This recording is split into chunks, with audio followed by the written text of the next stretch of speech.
All right, guys, very excited about this one. We're here with Golan Raz, who is the co-founder and COO of Deeto. Deeto is an AI-driven growth enablement platform that leverages satisfied customers' experiences to help businesses close more deals faster. Companies like Walnut, Sales, Assembly, and SmartSites use Deeto to create more credibility and increase win rates. Golan, very nice to have you here today. I think it'd be great to start off with an introduction about yourself and how you got to where you are right now. Absolutely, Alan. First and foremost, thank you so much for having me.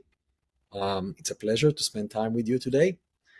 Um, Actually, there isn't a lot to say about myself. Part of the human tribe, and I am a fourth-time founder.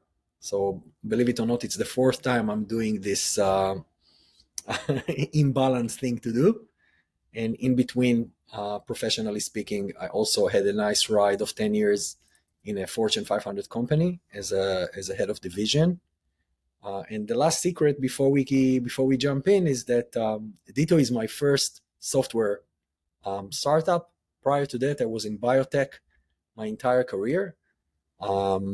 So you can look at it as a midlife crisis. Someone wakes up one day and decides to jump into a completely new industry, learn new terminologies, and everything that comes with it.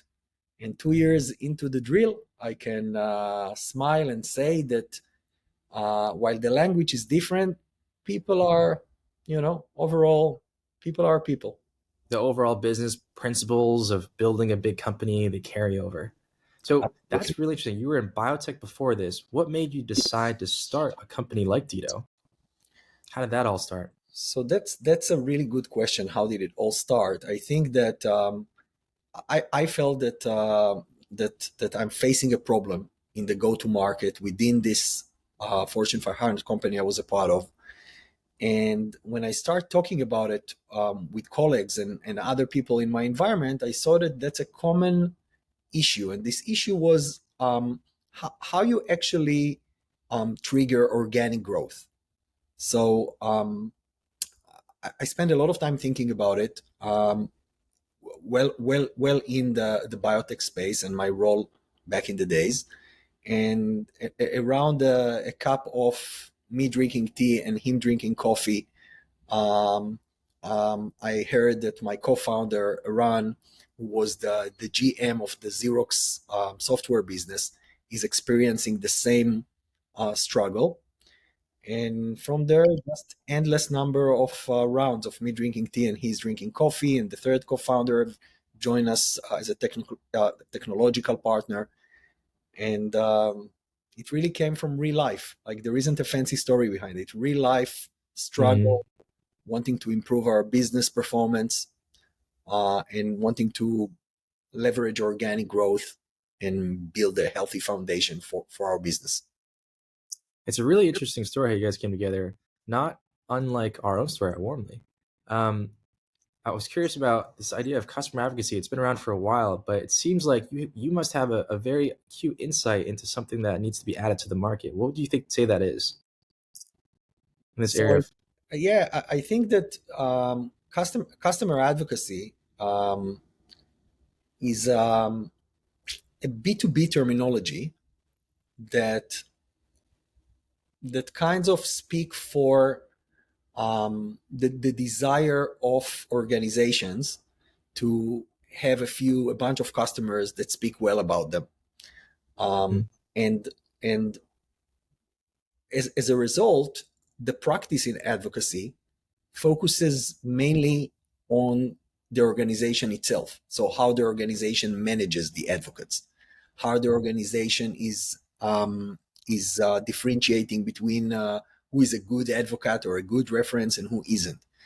And if we segue away for a second to the technology that was available prior to Deeto, it's all about the dashboards that tells the organization how to run their advocacy and referencing program.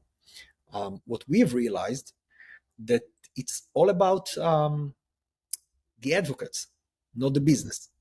So if you want to have more advocates, and if you want to have more of their time, more of their willingness, if you want the rumor about you to spread fast, they need to be the primary heart of your technology. So what Deeto does, it's essentially focusing on your customer. So while it gives you a nice dashboard, the heart of the product, the heart of the philosophy behind the product is make it simple for your customer to help you because they are willing to help you. And if you will give them a simple way to do it, so they will do it. They will help you and you will grow much faster. That's such an interesting insight. Like if you can just give them very easy, it's almost affordable email. If you can make that affordable email super easy, seamless, no pain, then they'll do it for you.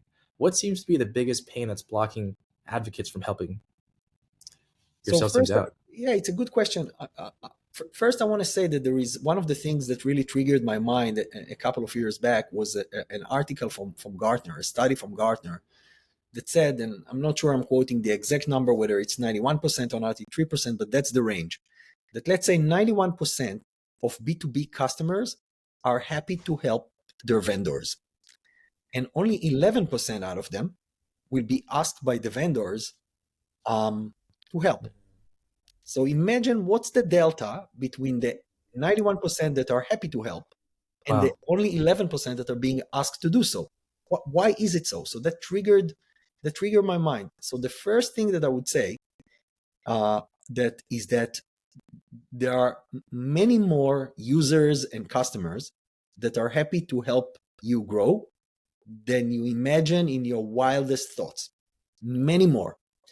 And whether you do it manually or whether you do it with a technological support, the experience that they are looking for in order to help you, and this is the primary blocker, is a very simple way to do it.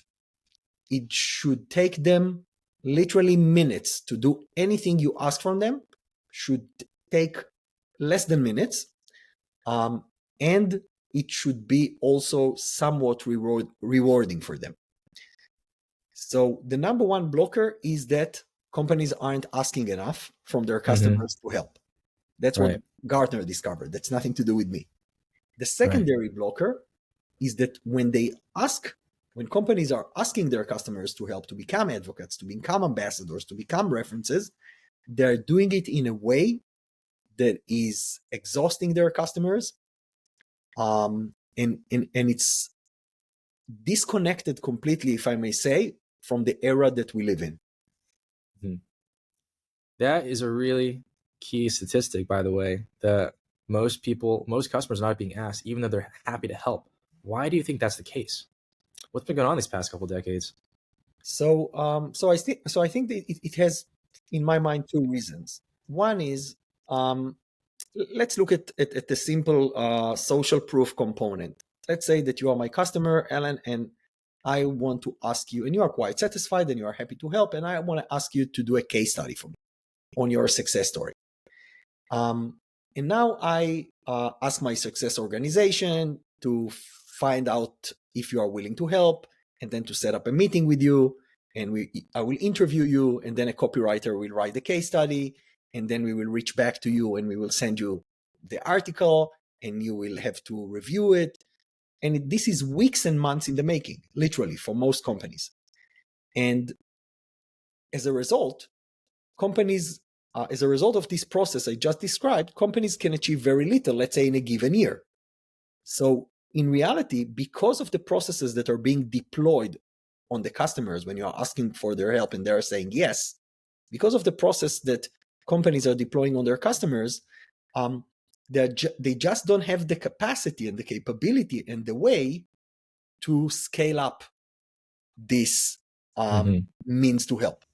It just can't be, because if to create a single case study takes weeks, so, and you have one individual best case scenario in your company that is responsible for, let's say, social proof, which is part of advocacy.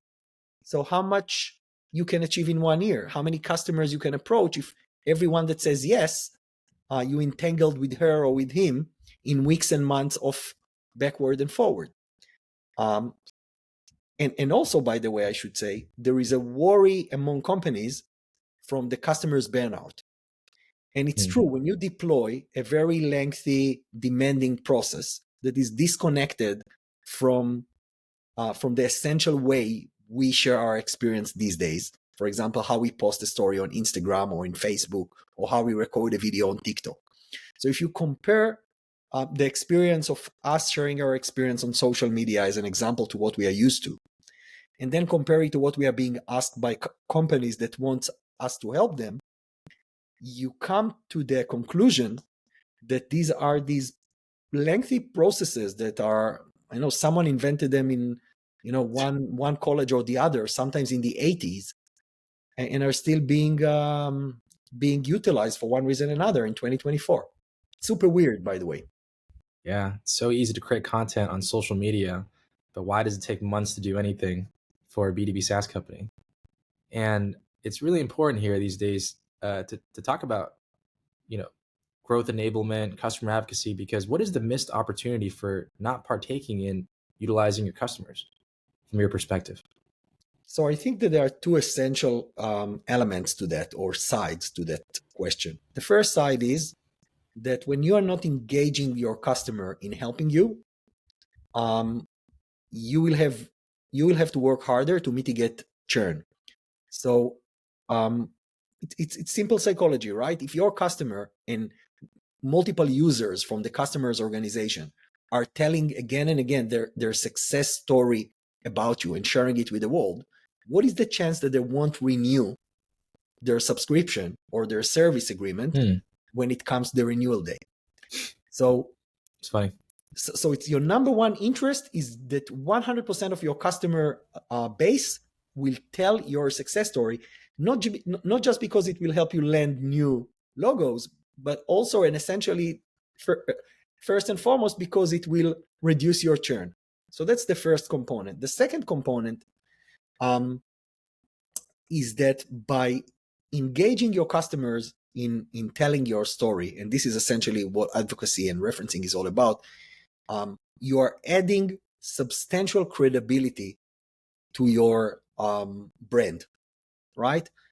No matter how much you love your brand as a founder or as a leader or as an executive, no matter how many times you will pitch as a marketing team, you will pitch the world about how amazing your product or service is, you are being perceived as not trustworthy because you have an interest, you want to grow your business. While your customer, he is the most trustworthy source of information about you. So one thing that you will get immediately is that you will reduce your churn. The second thing that you will get immediately is that you will boost your organic growth, and as a secondary natural outcome also will reduce your cost of acquisition.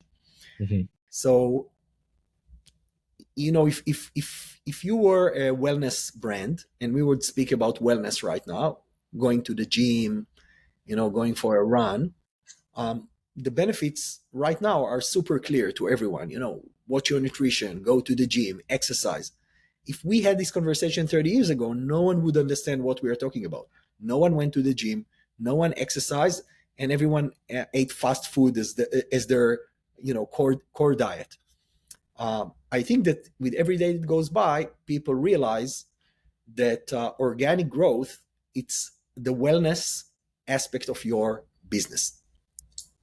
Right. It's not the surgery. It's the you need to put in the hard work, eat the broccoli, go through the exercise. It doesn't happen all in one day. You can't just take a pill. Um, you had some opinions on this about what's happened the last couple years, but something has driven uh, us away from organic growth, and it's cost of acquisition. Can we talk about that a little bit? Absolutely, I think it's a fascinating point. What's going on in especially in the tech space with the cost of acquisition. So first, data shows that over the last 5 years, B2B tech cost of acquisition went up 60%. Now 60%. We hear it; it's just a number, but this is dramatic because this is saying that the price of the product or the service needs to go up every single year in order to battle this increase in the cost of acquisition. The way I analyze it is that up until 2 years ago, we had a really comfortable decade as far as access to finance, right? Companies were able to raise fund um, way and beyond anything in the past. And as a result of that, and the need to perform fast, go-to-market approach started to lean more and more on paid media and paid acquisition. And the reason, which I completely understand, is that there is a sense that when you are paying LinkedIn, for example, for your ads, you have the control. So you put in $100,000 a month, and you know what you get at the other end, and you are improving the handovers and the conversions, and you feel that you have control. What you are not necessarily feeling is how you are driving your cost of acquisition up. So in my mind, what happened in the last 10 years is companies lost the skill of organic growth. They Mm-hmm. were just getting more funds, being driven and asked to grow faster. And naturally, they having the money to spend and the pressure to grow, profit and balance sheet aside, they just went for the easier Right. solution, which is the paid media. The paid media channels, which are in the tech space, mainly Google and LinkedIn, understood it. They are also a business. And when there is demand, the price goes up. And that's how we ended where we are today. And I don't think there is anyone that predict that the cost of acquisition, if it's based on paid media, is going to go down in 2024 or 2025 and onward. It's just going to go up. At Mm-hmm. least this is how it looks like. Yeah, it's a great point. It's like wringing water from a rock, and a more expensive rock that gets more and more expensive by the day. What I found really interesting from my own experience with growth enablement, organic growth, customer advocacy is that, like you said, it is way more credible to have someone who is your peer speak positively about this product than a salesperson who may never have actually used the product to begin with, and then also has their own agenda about reaching quota. And so it's a really powerful lever. It's organic. People want to help. Like you said, like 99% of people or 91% of people want to actually help the company that they're buying this product from, but only 11% actually get asked. So what can companies today do to institute a program, customer advocacy program? Yeah. So first realize that customer advocacy, referencing, and social proof isn't a nice thing to have. This is a part of the foundation, and I think that that decision will help a company kick off their advocacy program and lay the foundation to be successful with it.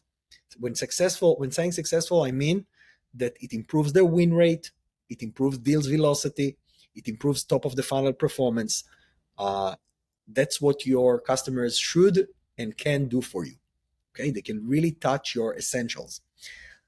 And so first take a firm decision that they understand that for the future of their business, to build a healthy business, speaking about wellness, they want to invest in a solid engagement with their customers and build the relevant processes to do that. So that's the first thing, the decision to do it with commitment and in a serious way. The second thing is not to be shy to ask their customers. So to remove the filters, I'll give you just an example. In most companies, there is someone in marketing who is in charge on either customer marketing, advocacy, social proof, referencing. And because that marketing is not the owner of the customer, they will reach out to the success team to find for them potential candidates to become advocates, right? Mm-hmm. Because marketing doesn't have ownership on the customer. Success is being asked to find the candidates. Success job is in conflict with the marketing. Their job is to protect the customer. And if we go back to the beginning of our conversation, because the processes are very demanding, the processes of creating an advocacy program are demanding are laying substantial demand from the customer. So success is protective when it comes to the customer. So the third thing that companies can do, the first one being take a decision to do it seriously, the second one being remove the filter, and the third should be to make it as simple as possible for their customers to help them. it should be exactly as simple as posting a story on Instagram. Wow. By the way, I have a question for you. Yes. If you were an Instagram user, and if you would it would have taken you 3 hours to post one story, how many stories you believe you would have posted? Post zero. What would Post happen to zero. Instagram? Go to zero. It wouldn't be a company. It wouldn't So have. now imagine in B2B, posting a story take weeks. A case study is just a story. A video testimonial is just a story. So what a company that wants to succeed with their organic growth, the way they should think is, if it's more complicated than Instagram, if it's more complicated than TikTok, if it's more complicated than LinkedIn, we are probably doing something wrong, and therefore we will get very limited success. Right. And so today, if absent Deeto, what are some maybe actionable things that they can simplify the process for getting their customers to help them out? What's something that the marketing team or the sales team can institute that'll help this? That's a great question. The first thing that I recommend from the experience I've gained over the last few years to do is not to look for a pixel perfect social proof piece, because social proof, it's social proof. It's not a company's collateral. So as an example, when you are sending a video crew to create a testimonial from your customer, you end up with a commercial for the Super Bowl. And then when you are starting to use it, the credibility it gets is not sufficiently high because everyone can feel that it's like a commercial. So the first thing that they can do is they can find a way to make their social proof content generation feel authentic by allowing the customer to do it their way. If it's a case study, if it's a video, if it's a review, right? The fact that marketing teams see their job in doing it for the customer is essentially kind of dismissing the power, the energetic power that exists in social proof and advocacy. Okay, they lose in an essence the genuinity of the product. So that will be the recommendation. Find a way to let your customer tell their story. Again, it should be as simple as anything that happens in one of the social channels, and at the same time allow them to do their own thing instead of you doing it for them and asking them to sign their name on it. That is a really good insight. I hadn't thought about that before. If Instagram asked me I needed to submit a 2-minute long video that included this, and this, then I'd probably put that off. But if Instagram just say, whatever you want to say, just talk about it, and here's $50 at the end of the day. I'm like, sure, of course, I'll do that. I'll sponsor this product, no problem. So it's a great point. All right, there's a lot to really marinate on here about customer advocacy. We're going to switch over to companies, and you've been building companies for a while now. This is your 4th company, and so what is one major insight about company building that you think maybe our viewers can benefit from? So first, before anything else, building a company, it's a kind of like living your life in Six Flags. So you need to welcome this experience of up and down, and endorse it, and even like it. So I think the first thing in building a company for the founders and for the leaders is to understand that the process is very fluctuating by nature, and it needs to be embraced that way. And the second thing that I find to be important is that I like to call it the environment that is set for success. So because in early stage companies, there are very few team members, and each one, as a result, has a major impact on the success of the company. This individual needs to have the optimal conditions that will suit them. So I think that when coming to build a team, it's not really coming to build a company. It's when coming to build a team, my recommendation is to really look at each and every individual, to make sure that this individual, as talented as they are also the right people to live the Six Flags kind of experience, the roller coaster fluctuating kind of experience, because it's a very specific type of experience. And beyond that, if they have the right talent and they have the startup mentality, now it's the time for the leaders to create conditions that are customized for them. And if you think about it, we are in the era of customization and personalization. So your team members, they need what everyone out there needs for the environment to be customized and personalized for them. And I believe that what helps them shine if they have the initial talent and willingness. And do you have a story that you can draw from where this was the case? Maybe someone who came in and that taught you this lesson, and then what was the customization framework that was built around that? So, well, I have many, Many, no but surprise. I think one good example I have when I came. So my accent is from Tel Aviv. So while I live on the East Coast for over a decade, my accent decided not to move with me and stayed in Tel Aviv all these years.